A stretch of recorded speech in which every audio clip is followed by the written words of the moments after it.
செய்தியாக பார்த்திருக்கிறோம். நெல்லை சென்றடைந்த முதலமைச்சர் மு.க.ஸ்டாலினுக்கு அங்கு உற்சாகமான வரவேற்பு அளிக்கப்பட்டு வருகிறது. அந்த காட்சிகளை பார்த்திருக்கிறோம். தொண்டர்கள் முதலமைச்சருக்கு உற்சாகமாக வரவேற்பு அளித்து வருகிறார்கள். இவர்களோடு இணைகிறார் எமது செய்தியாளர் ராஜா.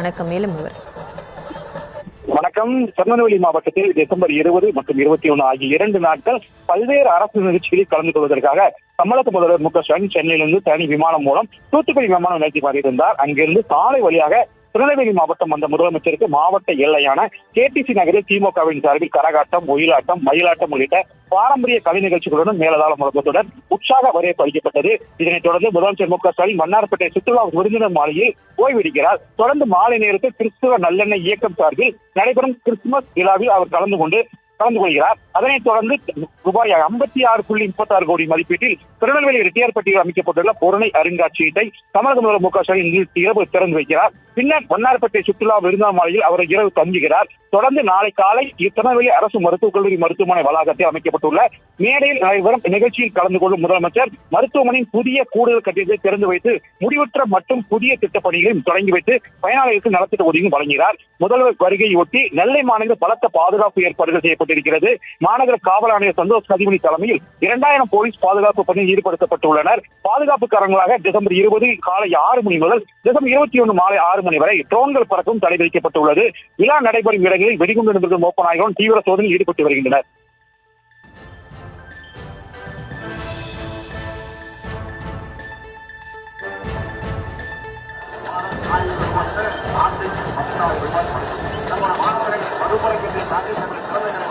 பகுதிகளுக்கு சென்று மக்களுடைய வரவேற்பை அவர் ஏற்று வருகிறார்.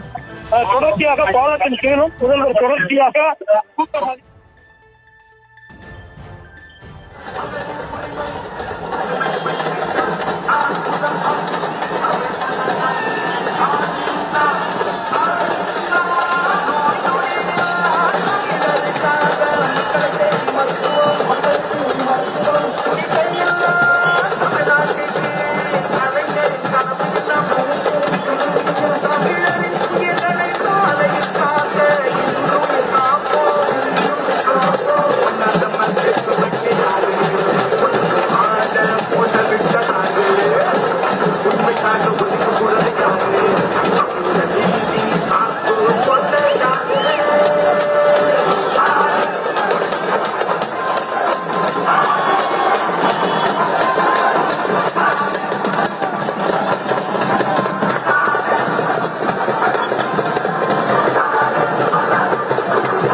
விவரங்களுக்கு நன்றி.